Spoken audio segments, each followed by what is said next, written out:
may adobong tahong, adobong kangkong, and chicken feet adobo. The New York Times once shared on Twitter a simple chicken adobo recipe as comfort food to cook in the middle of winter. The Food Network had its own adobo recipe, and there is apparently a Spanish chicken adobo with chocolate. This humble but iconic adobo is not without controversy. Wikipedia says a trade department once announced plans to standardize the most popular Filipino dishes to make them easier to promote, starting with the adobo. Maraming hindi natuwa at pinatikos ang plano. The agency did a 180, said it's not mandatory and will only be done as a benchmark to define a basic traditional recipe para malaman kung tunay na Filipino dish pag nasa international setting. The adobo has been honored abroad, was runner-up in the Best New Street Food in the 2010 LA Street Food Fest. Philippine Primer says Chef Gordon Ramsay picked a pork adobo burger in Good Morning America's Battle of the Burgers in 2017. One can say the mix of flavors and spices of this iconic dish is a perfect foil for the Filipino character. It has certainly come a long way and has endured all this time. Simple or fusion elaborate version, the adobo remains to warm hearts and please palates. And bringing Tatak Pinoy to the world, just a bonus.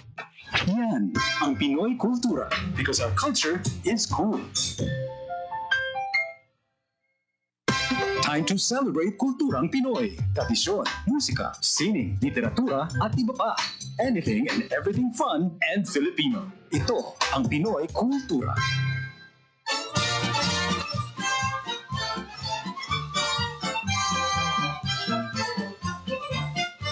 A blessing of safe voyage and a chance to cool off, pinagmamalaki ng kanta ang Antipolo, named after tipolo or breadfruit, prolific in the area. The city prides itself as a pilgrimage capital of the Philippines. Two of its more popular attractions are the historical church of the Nuestra Señora de la Paz y Buen Viaje and its summer popular waterfalls, ang Hinulugang Taktak. The Franciscan missionaries built the church in 1578 and the Jesuits administered it in 1591.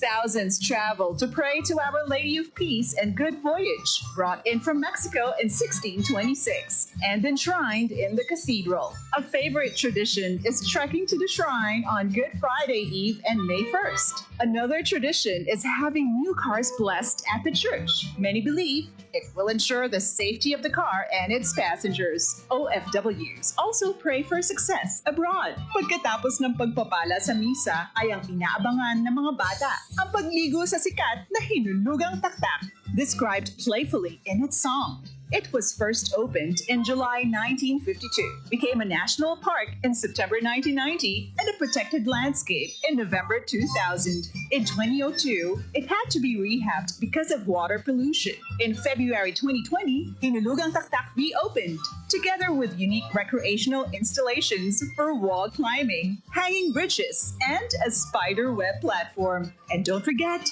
before you leave, ang pasalubong. Sikat sa lugar ang suman at mangga, but you can also bring home antipolo in a jar, like cocoa jam, latik, calamay, or adobong kasoy. So, no time to waste. Get into the culture, enjoy a blessing, and have some fun. Tayo na! Yan ang Pinoy Kultura because our culture is cool.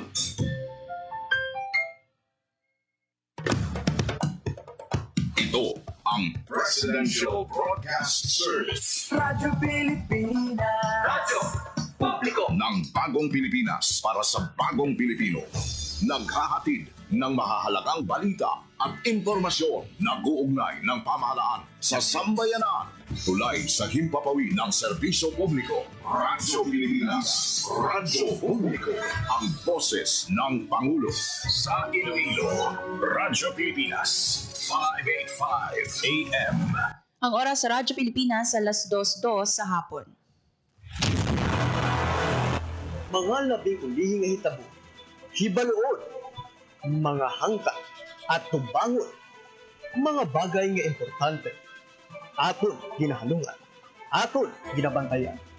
Ululupod kita sa Bantay Banwa, Bantay Banwa. Ang programa nga magatulong sa inyo sang labing ulihing nga balita, mga panugyan o kampanya para sa kayuhan sang tanan. Ikaw, ako, kita, Bantay Banwa.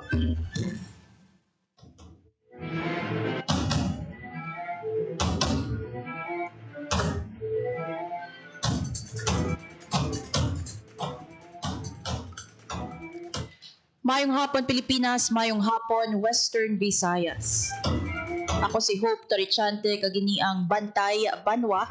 Adlaw kita sa Biyernes, October 10, 2025. Kainas ang aga mga kabiyan na nakabatsyag kita no sang pag-uyog sang duta kung sa diin may ara sang nabalhag nga magnitude 7.4 nga linog ang PHIVOLCS ang sentro sang sining pagtayog no nabalhag sa Davao Oriental.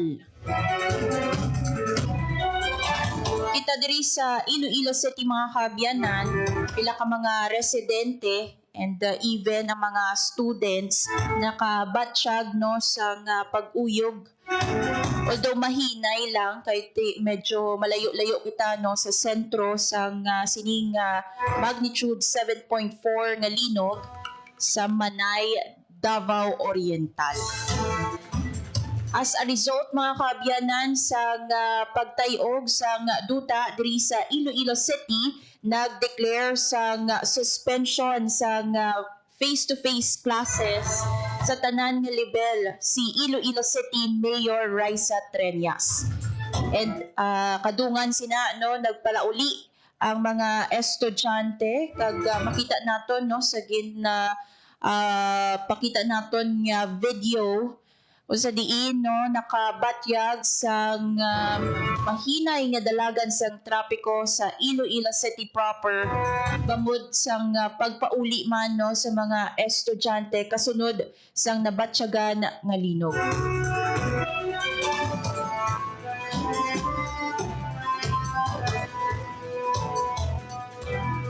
So again from 7.6 magnitude nga una nga balhag no sa PHIVOLCS ginpapanaog ini sa 7.4 magnitude no sa PHIVOLCS and natabo ini mga kaabyanan ang linog pasado alas 9 partikular no or specifically 9:43 kaina sang aga kag nabatsyagan ang mabaskog nga pagtayog ukon intensity 5 sa bilog nga Davao region. Also sa General Santos City sa Cotabato, tubtob sa Butuan City kag Surigao del Norte. Intensity 4 naman ang nabalhag sang PHIVOLCS sa Tacloban City, sa Cebu City, Instrumental, kag iban pa nga mga lugar sa Mindanao. Naglabot sa intensity 3 ang pagtayog sa Iloilo City kag Eastern Samar samtang batyag man sa Sorsogon kag Negros Oriental ang intensity 2 sang linog. So padayon ang pagpaalerto no sa publiko sa posible aftershocks sang sini nga magnitude 7.4 nga linog. And in fact, mga kaabyanan, ang National Disaster Risk Reduction and Management Office o kon NDRRMC, kaupod ang PHIVOLCS naghiwat or nagpatigayon sa press conference in relation sa natabo nga mabaskog nga linog sa Davao Oriental. So si Director Teresito Bacolcol no nag-atubang sa mga miyembro sa media para magsabat sa mga pila ka mga palamangkutanon, especially ay may mga pumuluyo no nga ginakulbaan bangod sa natabo nga linog kay kung madumduman mga kaabyanan September 30 no sa gabi uyog man no ang Cebu or ang Bogos City sa Cebu sa magnitude 6.9 nga linog and kita diri sa Iloilo City nakabatsyag no sa nasambit nga linog and sa karon October 10 another strong earthquake no ang nagpuwag sa aton hag natabo iniya no ang sentro sa Manay, Davao Oriental.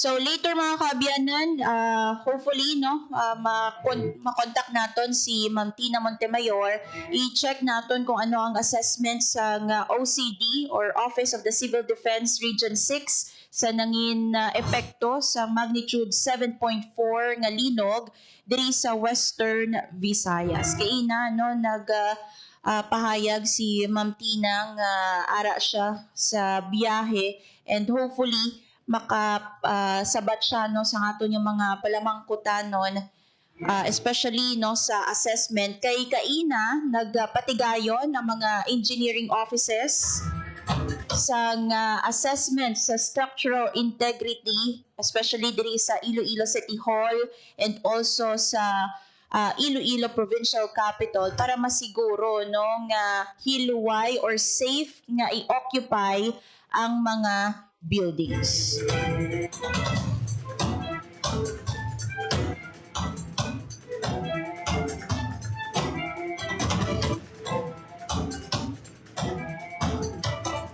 Anyway, mga kaabyanan, na-mention nato no ang NDRRMC kaupod ang FIVOX, no, DOST FIVOX, naghiwat sa press conference. So, yari pa matian ta, no, ang, sa malipot lang, ang pahayag ni Director Teresito Bacolcol sa natabo, no, nga magnitude 7.4 na linog sa Manay, Davao Oriental.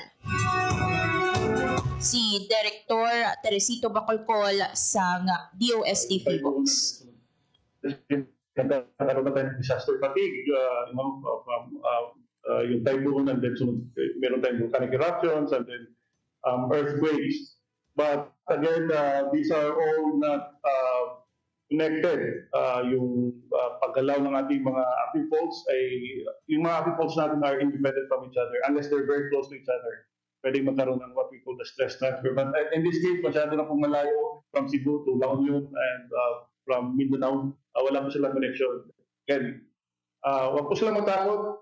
Instead na matakot yung ating mga kabayan, we have to prepare for it. We have to accept our reality that we're part of the Pacific Ring of Fire, and every now and then we will be jolted by earthquakes, volcanic eruptions, and tsunamis. So instead of panicking, instead na napapadala tayo sa takot, we have to prepare. Kung wala mang mangyari, wala lang good, but kung mangyari, magkaroon ng malakas na pagdindol, at least we're prepared for it. Biyanan si Director Teresito Bacolcol sa FIVOX. So gin-clarify ni Director Bacolcol nga ang natabo nga 7.4 magnitude nga linog sa Davao Oriental hindi connected no sa natabo nga 6.9 magnitude nga linog sa Bogo City sa Cebu sang September 30. Wala man ini sang koneksyon sa natabo nga linog sa La Union kahapon, and wala man ini koneksyon sa mga volcanic activities nga na-experiensyahan sa mga nagkalain-lain nga mga bulkan diri sa pungsod Pilipinas. Amo na no ang ginpunto ni Director Teresito Bacolcol ang kabahin sang iyang nangin pahayag no sa ginhiwat nga press conference ang NDRRMC kag DOST FIVOX sini nga hapon.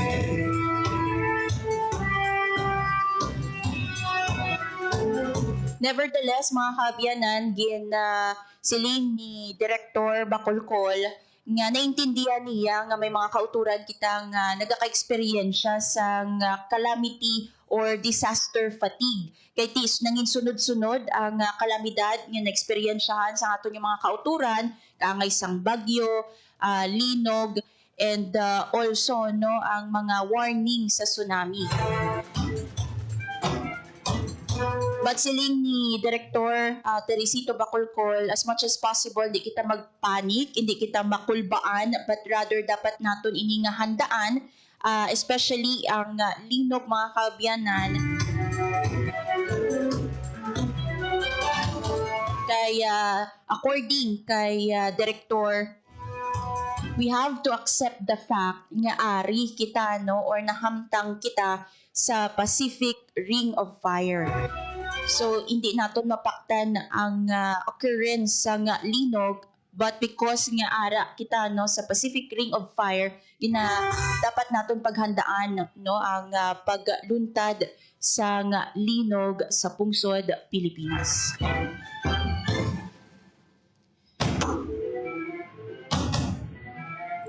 So in in relation sa linog mga kaabyanan ng Iloilo Provincial Capital, nagpatuman sang suspensyon sang trabaho, iniagod nga maghatagman sang ligwa sa ginahiwat nga assessment sa structural integrity sang Iloilo Provincial Capital main building and also sa Casa Real. And because of that, no, ang Department of Tourism Western Visayas wala man sang trabaho or nagsuspend man sang trabaho iti may hiwaton no nga structural integrity assessment sa Casa Real. Ang DOT Region 6 mga kaabyanan ng ilang opisina na hamtang sa Casa Real.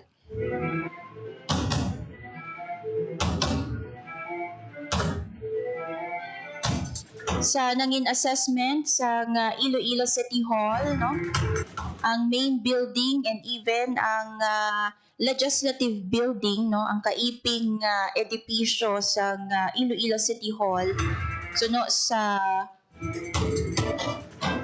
City Engineering Office and at the same time sa City Disaster Risk Reduction and Management Office, wala sa significant damage no nga gintuga ining nabatsyagan nga pagtayog sa duta sa Iloilo City tuga sa magnitude 7.4 nga linog sa Davao Oriental.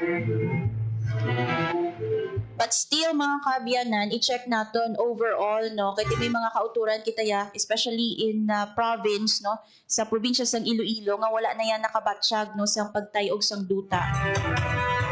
So i-check naton overall no with the Office of the Civil Defense Western Visayas kung kamusta ang ila ng in-assessment, perhaps no nakapadala na sang report ang mga DRRM officers naton sa OCD6 kung kamusta ang ila nga kaimtangan sa ila tagsa ka area of jurisdiction kasunod sa mabaskog nga linog. So makaupod naton later mga kaabyanan si Ma'am Tina Montemayor sa Office of the Civil Defense Western Visayas.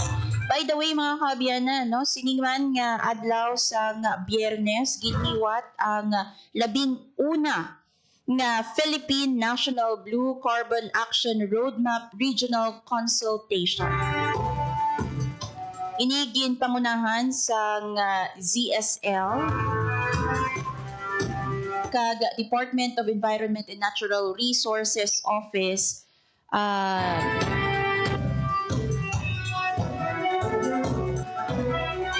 Region 6 no, DNR Region 6 no, nagkaupod ang ZSL isa ka non-government organization sa paghiwat sa public consultation ukon ang regional consultation sa mga local chief executives, representatives for the local government units, no, mga scientists, experts para sa aton nga National Blue Carbon Action Roadmap. So later, iga-explain ina no. Hopefully if we still have time, iga-explain ina ang ano ba lang buot silingon sa blue carbon. And diri sa aton sa Western Visayas, diin bala ang mga natumod nga mga blue carbon ecosystems sa rehiyon 6. And ano bala ang mayor nga tinutuyo no or mga goals sa pagpatigayon sining regional consultation, and among all other provinces, among all other areas no sa pungsod Pilipinas nga abala sa Iloilo City, una nga ginpatigayon ining regional consultation para sa Philippine National Blue Carbon Action Roadmap.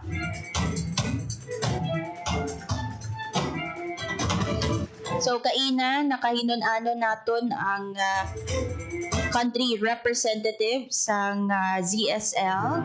Also naghatagman sang iya nga mensahe si Regional Executive Director Raul Lurilla no, pinaagi kay Sir Edgardo Rostata ang OACARD sang DNR6 for Technical Services tuhoy sa blue carbon ecosystem sa Western Visayas.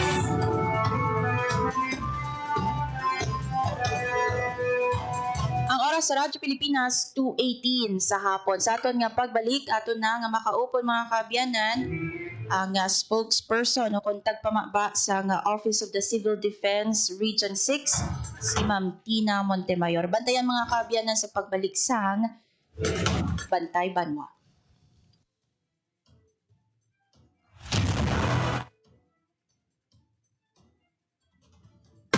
Time to celebrate kulturang Pinoy. Tradisyon, musika, sining, literatura at iba pa. Anything and everything fun and Filipino. Ito ang Pinoy Kultura. Naalala ko, nung bata pa ako nang namamasyal kami sa Fort Santiago sa Intramuros. Ito ay ginawa noong 1571 bilang kuta o fortress ng Spanish governor na si Miguel Lopez de Legazpi. Isa ito sa mga napaka-importanteng historical sites sa Maynila. Marami ang nagbuwis ng buhay dito noong kapanahunan ng mga Kastila at noong World War II nang ginamit ito ng mga Hapon bilang kulungan ng mga Pilipino at Amerikanong kanilang nahuli. Ang ating national hero na si Jose Rizal ay nakulong din sa Fort Santiago bago siya naging martir sa Bagong Bayan. Ang Fort Santiago ay sinimulang i-restore noong 1953 pagkatapos nitong magtamo ng pagkasira noong Second World War.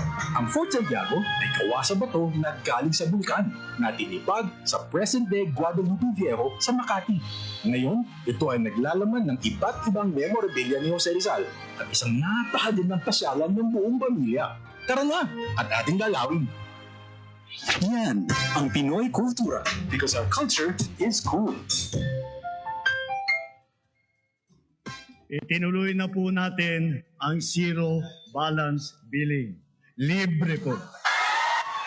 Ibig sabihin, ang serbisyo sa basic accommodation sa ating mga DOH na ospital, wala nang babayaran ang pasyente. Po, ang dami pong challenge, hindi po namin alam kung saan namin kukunin, ganon, nag-iisip kung paano namin mababayaran. Siyempre po, masayang-masaya. Super saya po dahil na zero billing po kami. Po, malaking, po talaga, malaking tulong po. Mabilis lang din po. Bayad na ang bill ninyo. Uulitin ko, wala nang kailangan bayaran ng pasyente basta sa DOH Hospital dahil bayad na po ang bill ninyo. Naiyak ako kasi sobrang saya. Maraming salamat po, Mr. President Bongbong Marcos Jr. Hindi kami nagkamali ng taong hinalal.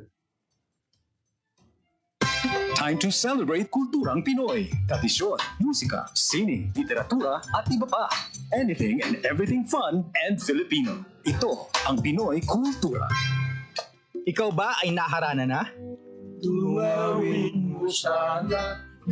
Sabi nila, ang harana ay isang matandang tradisyon ng panliligaw sa Pilipinas na unti-unti nang nakakalimutan. The harana or the serenade first gained popularity in the early part of the Spanish period. Ang manliligaw o nanunuyo ang siyang kumakanta at pag sinuwerte, sila ay papapasukin sa bahay. Pag binalas, water gets thrown at them or sometimes even worse things. There's a website that actually books haranas for you to experience this widely known tradition. Sa iyong palagay, uso pa ba ang harana? Yan ang Pinoy Kultura because our culture is cool. Time to celebrate kulturang Pinoy. Tradisyon, musika, sining, literatura at iba pa. Anything and everything fun and Filipino. Ito ang Pinoy Kultura. Uso pa ba ang harana? Tanong ng isang OPM song. Alalahanin nga natin itong napakagandang Filipino tradition of courtship through song. Kay lungkot nitong hating gabi. It's difficult to know exactly kung kailan nag-umpisa ang harana sa Pilipinas, but it was quite popular across Philippine provinces in the 1930s. For the benefit of the younger generation, harana is an old Philippine tradition of courtship where a man serenades a woman. Kaya ngayon ako'y lubhang naninimdim. Inihahayag ang nilalaman ng puso in a sweet rhythmic song with impassioned lyrics. Standing underneath her window at night, alone with his guitar, kung minsan may kasamang kabarkada na tutulong sa pagkanta o paggitara, susuyuin ang dalaga na dumungaw sa bintana and listen to his love song.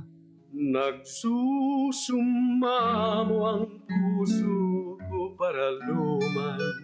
How would you feel about serenading someone? O di kaya, mas gusto mong ikaw ang hinaharana? Yan ang Pinoy kultura because our culture is cool. Time to celebrate kulturang Pinoy. Tradisyon, musika, sining, literatura at iba pa. Anything and everything fun and Filipino. Ito ang Pinoy kultura.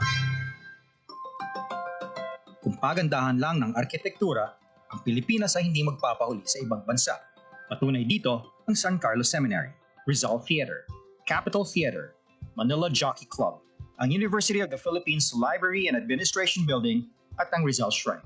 Ito ang mga likha ni Juan Felipe de Jesus Nakpil, ang tinaguriang Dean of Filipino Architects. Si Juan Nakpil ay nag-aral at nabigyan. Ang oras sa Radyo Pilipinas, 2:24 sa hapon.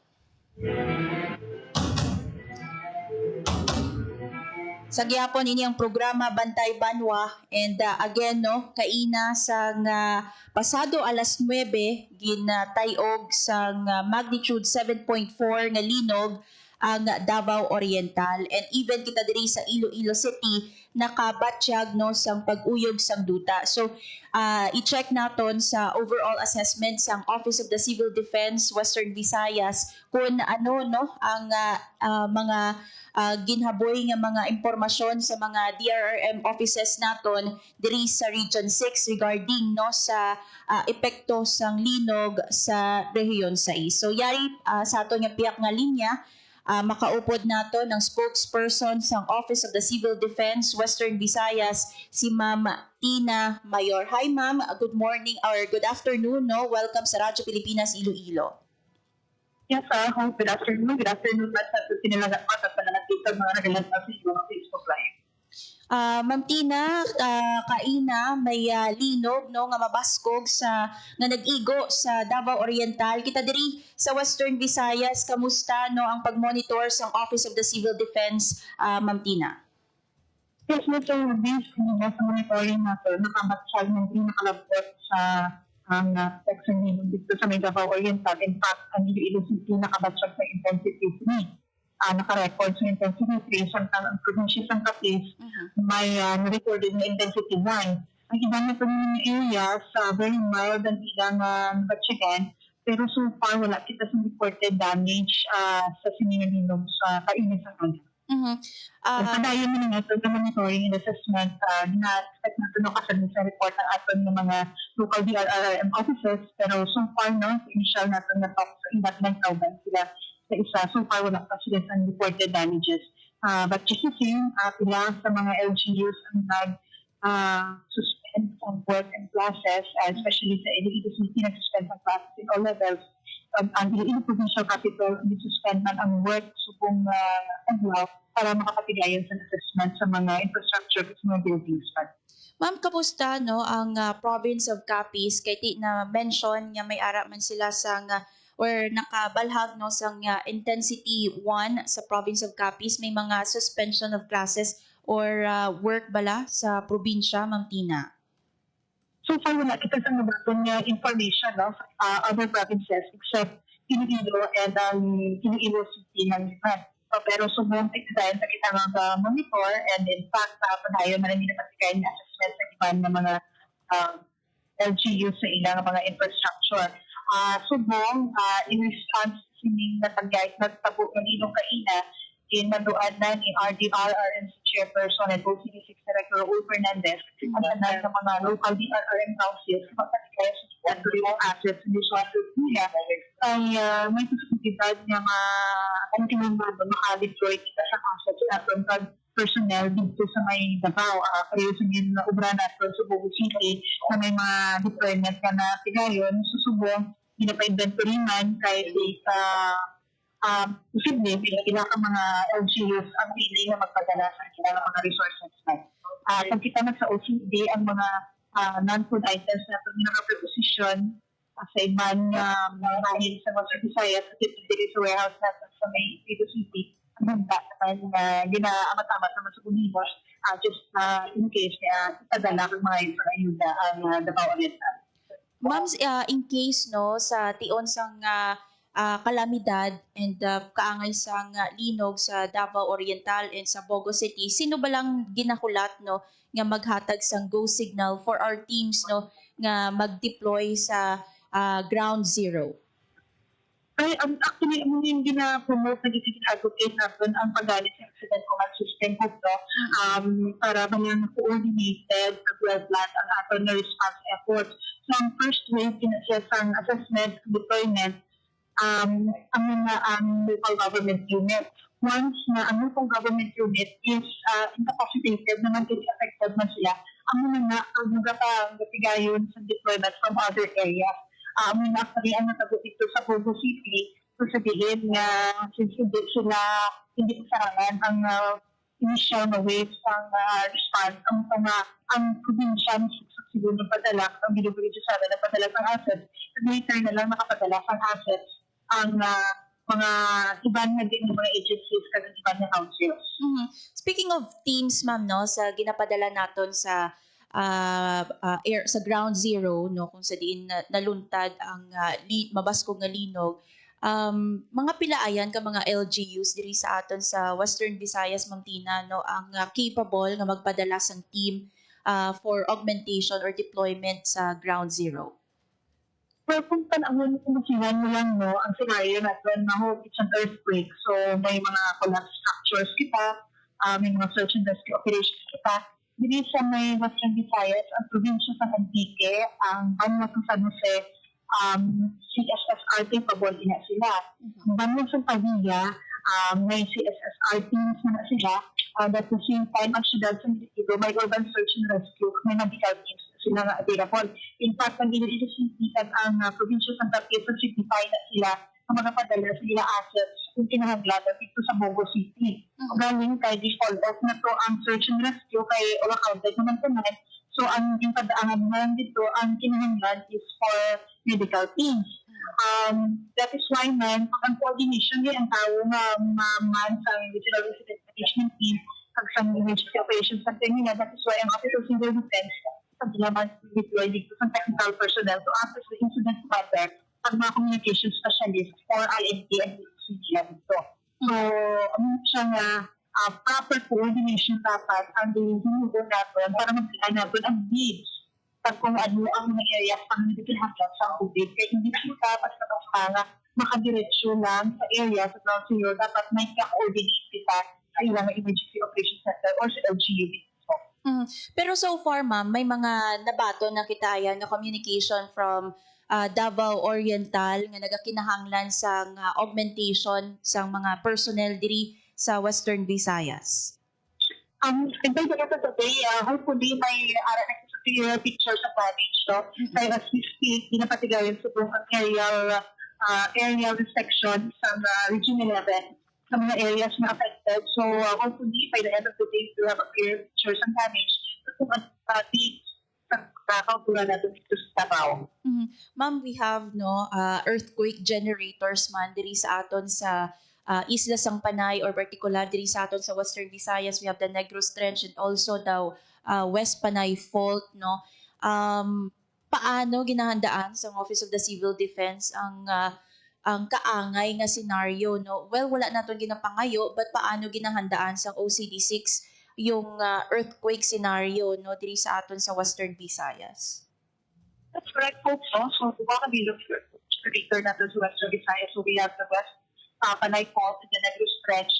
This is there is a very good possibility na may mag-impact na earthquake dili sa may Isla Sang Panay specifically. So, ang Office of Civil Defense padayon is ang preparedness measures natin paagi sa pag-capacity sa mga local government units sa pagkandak ng drills and earthquake drills na simulation exercises. Hindi lang sa mga offices, pati na sa mga istilahan natin. Because we want to capacitate the community kag itunod sa ilang mga memory and katawag natin ng back cover and hold method. At the same time, sa ato ng local government units, pinatuloy natin ang strictly dapat enforce sa mga building codes natin para masiguro may sa standard dito ang pagkura sa ating infrastructure because we're talking about lives here na kung hindi na yung pag-ubra or yung barat sa pagka-formula, so there's a big possibility na may kung mag-iba, and this will lead to the loss of life and damage properties. At the same time, gusto mo natin sa private sector ang sound engineering practices din na dapat kuhaon based sa paayong engineering plan sa ato mga pinaka-tigayon o kung mga infrastructure project natin. Ma'am, ang West Panay Fault, no, nagalabay sa province of Baclan, Antique, and Iloilo. So, may ayan requirement ang Office of the Civil Defense, ma'am, na i-require ang collapse structure search and rescue training sa mga DRRM offices sa sininga mga nasambit nga probinsya because sa threat sang linog. Okay, ang mga ginagawa natin, no, nga dapat almost all these LGUs sa provincial level lang, may aras ang ready kasi SSR team. Ang galing kayo pinag-managi ako strain by as always budgetary requirements natin because in order to have CSSR teams, you also have to have CSSR equipment, which are hindi parato, mahal, mahal siya. And only selected LGUs can afford, depende sa pag-prioritize sa LGUs. That's why, as si Director Fernandez, sa tuloy nagkasabot sa mga local chief executives natin, ang tagaan pagdamod ang pagkikito sa ilang search and rescue at the same time CSSR equipment sa mga kaprobinsyahan na ako. Ma'am, I will not take so much of your time, no. Siguro mensahe na lang sa aton yung mga kauturan also diri sa Western Visayas, no, kay ti ang iban sa ila nakabatsyag sang disaster fatigue after sang bagyo, may ara naman sang linog. Ano nga mahambal, no, sang Office of the Civil Defense para sa aton yung mga pumuluyo. So thank you Hope for this opportunity. Sa aton sa mga pinala na sa mga pagkalamity, ang linog, hindi na po nakakay sa knowledge. Ang na pa ngayon na i-calculate sa aton na kultura, ang culture of preparedness. Dapat makaprepara kita, ang dapat nakalo kita ano ang dapat natin na upang hospital sa inyo, ibalik na natin ang evacuation mass, evacuation routes natin. At the same time, let us do our share na magpanagdag sa gusto ng dapat magpagi at kita upang pamati o mag-share kita sa mga advisors from legitimate news sources.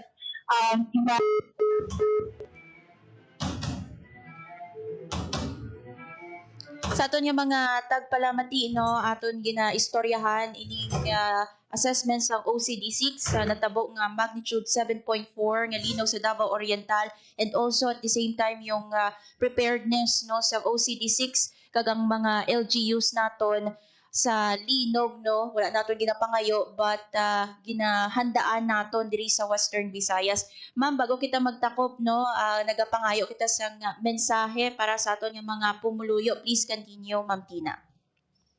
Yes, ma'am. So thank you sa what's listening opportunity. So sa aton yung mga kauturan, no, we ask for your support and cooperation sa aton mga preparedness measures na lapat para magsabot sa iyan. Unang dili, ginapanagyan natin ang tanan nga magpati lamang sa legitimate news sources sa mga advisories. Wala sa may makapilig sa linog, so ikawan natin ang pag-share, reshare, programa sa mga AI-generated materials na makasolve ang ani at makahatag sa nabulba, especially sa mga wala kay very prevalent. Subuhan paglapon sa fake news, no? So, tayo ikasanggulit sa ating community na to put a stop to this.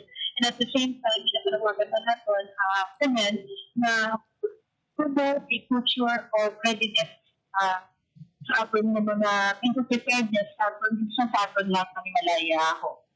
Atong gidit ang daan that we Yes. Madamo gid nga salamat, Ma'am Tina Mayor, ang spokesperson sa Office of the Civil Defense Western Visayas. Ma'am Tina, madamo gid nga salamat, maayong hapon sa imo.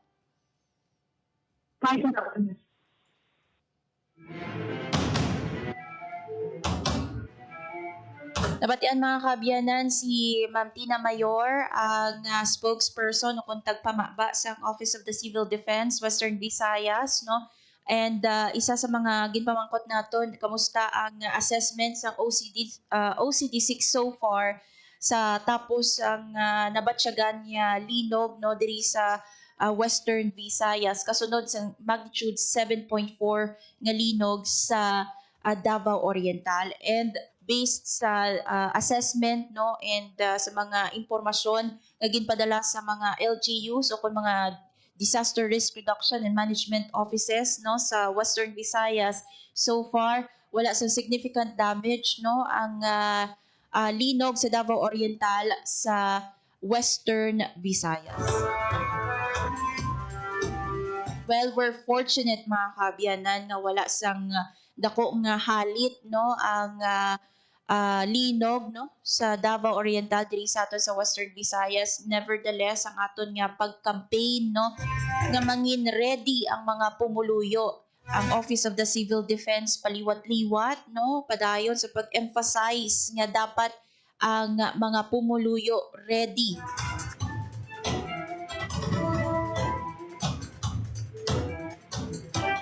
Ready antes sa tion kag pagkatapos sang linog, especially may ara kita sang duha ka earthquake generator sa Western Visayas. Ini ang Negros Trench kag ang West Panay Fault.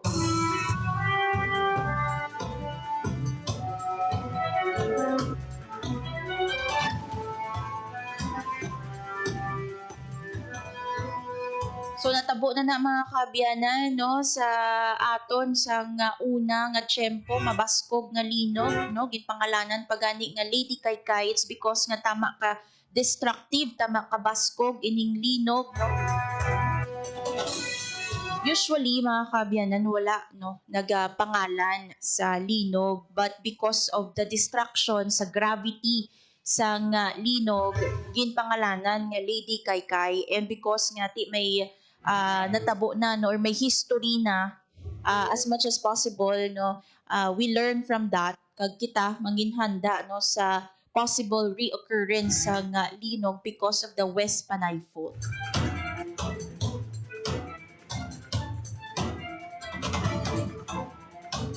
Imagine no mga kaabyanan yung 7.4 magnitude nga linog sa Davao Oriental no Mindanao area nakalabot pa or nabatyagan pa diri sa aton sa Iloilo City.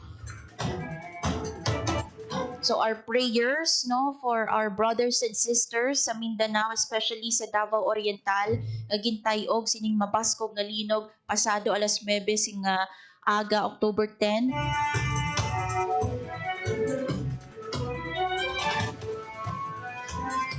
And also prayers also no para sa aton yung mga kauturan sa Bogo City, Cebu, or sa iban pang areas no sa Cebu nga nahalitan man no sang magnitude 6.9 nga linog. Ang pagtayog sa duta kaina mga kaabyanan nabatyagan man sa Cebu Province and Cebu City. Gani do hindi naton ma-imagine no kung ano ang kakulba nga nabatyagan sa mga pumuluyo dito kay ti madumduman gintayog man sila sa 6.9 magnitude nga linog, and kaina nabatyagan man no ang pag-uyog sang duta sa ila nga lugar.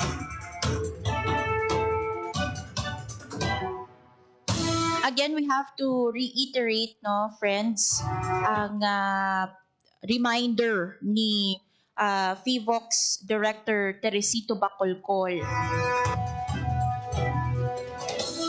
Yung natabo nga linog sa Cebu, natabo nga linog sa Davao Oriental, linog sa La Union, and also mga volcanic activities, they are totally separate activities.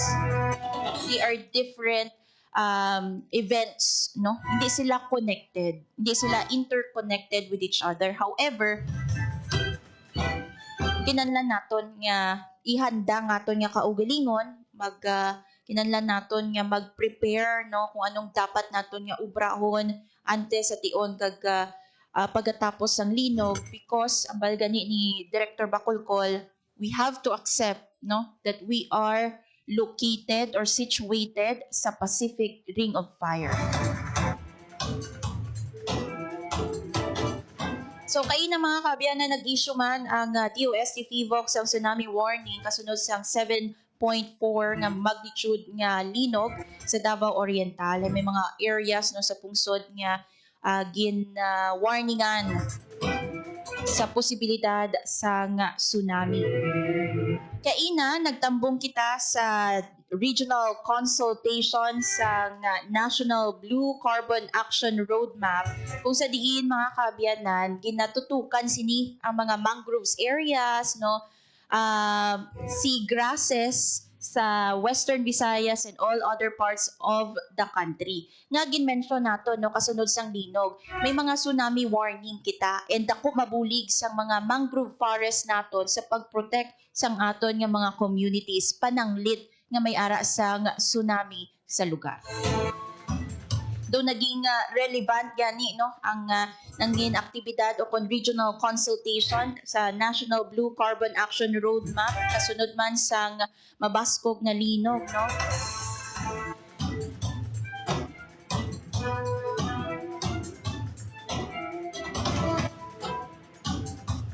Sa nasambit nga topiko mga kaabyanan sa National Blue Carbon Action Roadmap sa ginhiwat nga regional consultation diri sa Iloilo City, nagtambong ang Department of Environment and Natural Resources ukon DNR Region 6. And may mensahe si Regional Executive Director Raul Lurilia.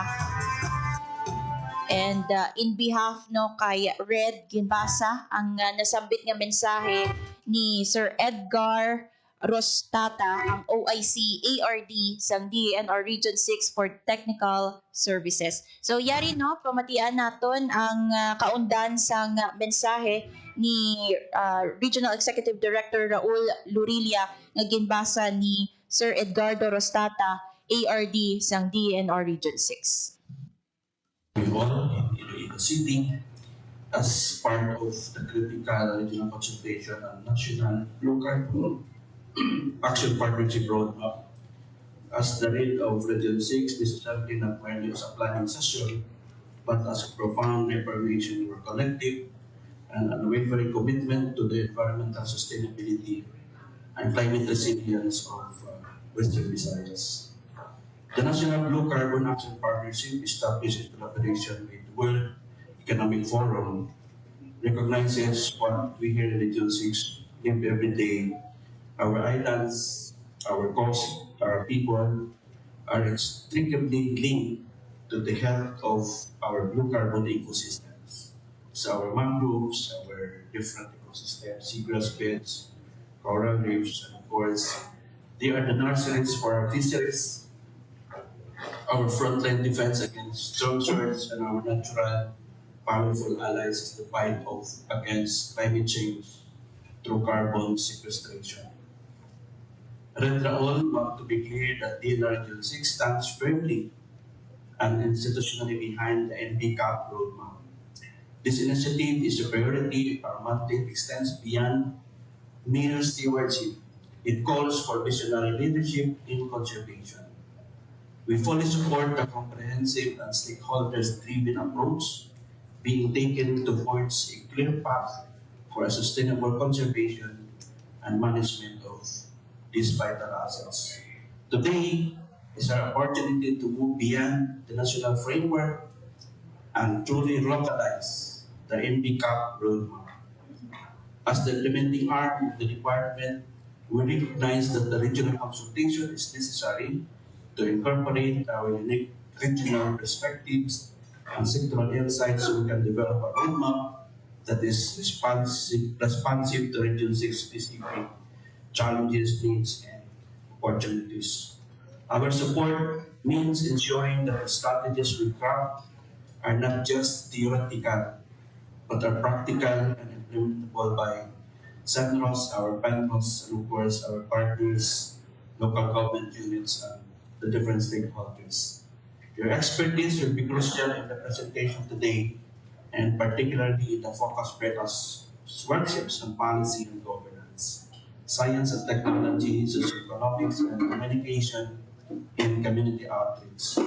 The sessions are designed to harvest your knowledge, and I urge to participate actively, to challenge assumptions, and to collaboratively forge their act of priorities that will guide sustainable conservation and management of our region's blue carbon assets.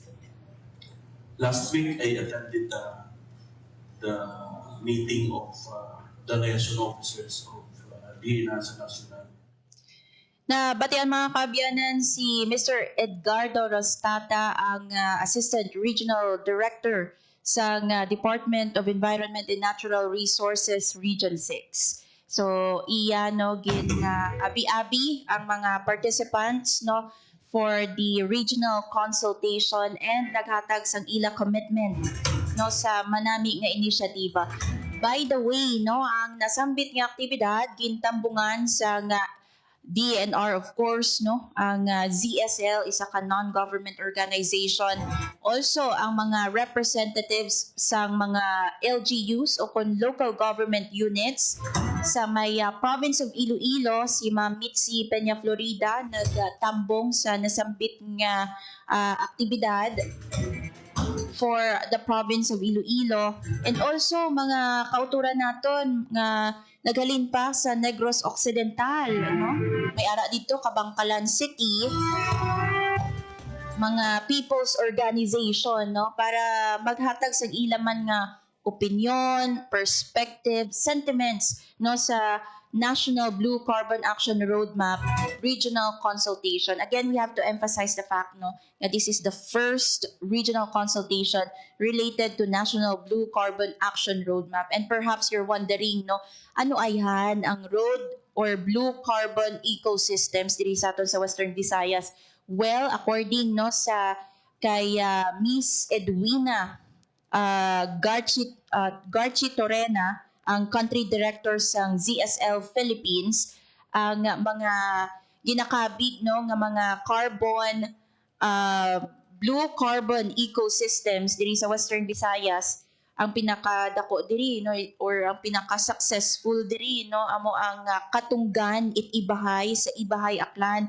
We also have mangrove protected area or mangrove forest no sa may Leganes.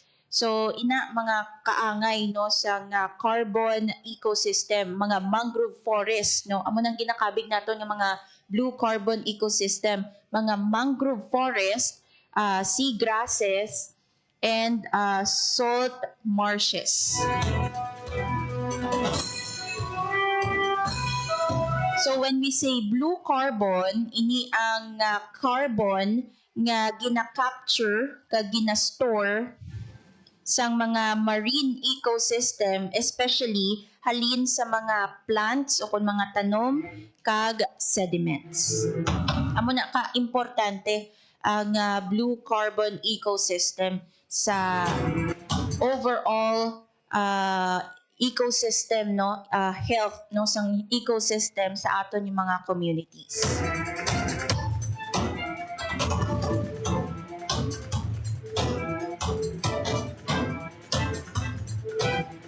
So, yari bala pamatian ta mga kabiyanan si Miss Edwina Garchi Torena, ang country director sang ZSL Philippines, no, hatag sa aton sang glimpse nga abala sa Iloilo City, una nga giniwat ang regional consultation.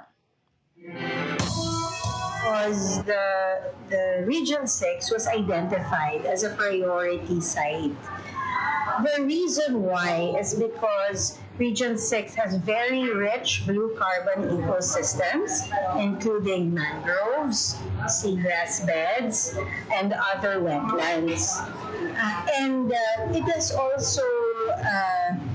also an area where there have been many threats and challenges, including fish pond development. The blue carbon ecosystems here, while they are rich and biodiverse, are under threat because of development through fish pond development. And I think that we need to bring more information to the area so that people can understand what blue carbon is, how we can actually benefit from it, and how blue carbon ecosystems are not only helping to sequester carbon, but they also provide other services like the mangroves protect us from storms, they provide water filtration, and seagrass beds are also sources of livelihood.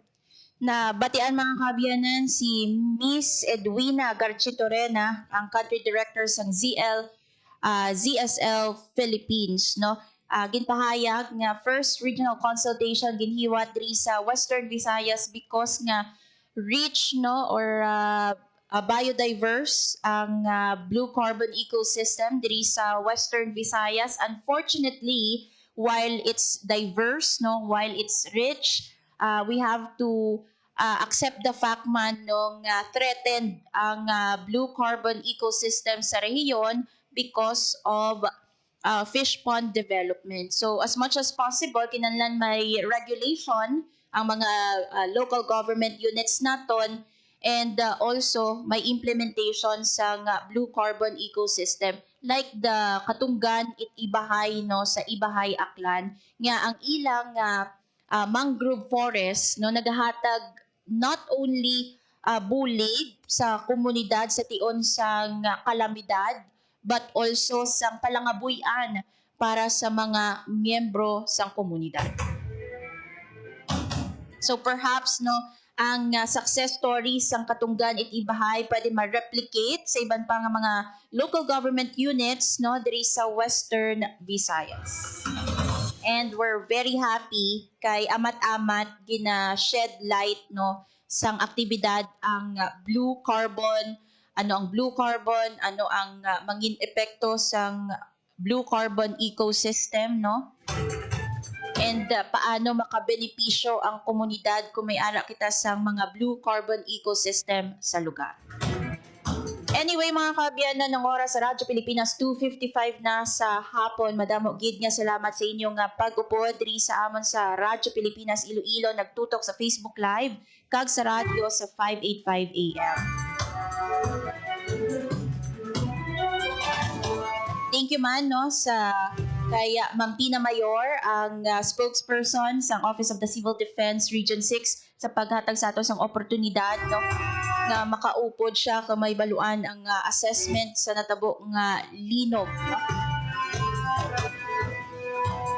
Siyempre, thank you man sa aton mga katuwang technical diri sa studio, si Sir Rochelle Jones Hotahero, kag sa transmitter, Sir John Magallanes. Mga kabiyanan, nanging kaupod ninyo Hope Torrechante, kagini ang Bantay Banwa. Inyo nabatian ang mga labing ulihi nga kasayuran. Ulag, ublag, tugtog sa masulod naton nga pag-ulubdanay sa Bantay Banwa. Ang inyong tulay sa himpapawid ng serbisyo publiko, ang Presidential Broadcast Service, Radyo Pilipinas, Radyo Publiko. Radyo Pilipinas. Radyo Publiko. Kinilala ng pang-international at prestigyosong Asia-Pacific Broadcasting Plus Awards 2025 para sa kategorya ng Government Streaming. Ito ay dahil sa epektibo nitong pagsasanib ng mga tradisyonal na media tulad ng telebisyon, radyo at print para masabayan ang mabilis na pag-inog ng mundo ng digital at social media tungo sa mas epektibong paghahatid ng mahahalaga at napapanahong mga impormasyon sa mamamayang Pilipino. Kinilala rin ang Radyo Pilipinas dahil sa patuloy na pag-akyat ng rating. Ngayon ay matatag sa pang-4 na pwesto sa Mega Manila ayon sa pinakahuling Nielsen Radio Audience Measurement Survey. At sa social media, nakamit ang mahigit 2,000% pagtaas ng bilang ng mga sumusubaybay sa Radyo Pilipinas page sa unang bahagi ng 2025. Patunay ito na ang inyong Radyo Pilipinas, Radyo Publiko ay tunay na kaagapay ng inyong pamahalaan sa paghahatid ng serbisyo sa mga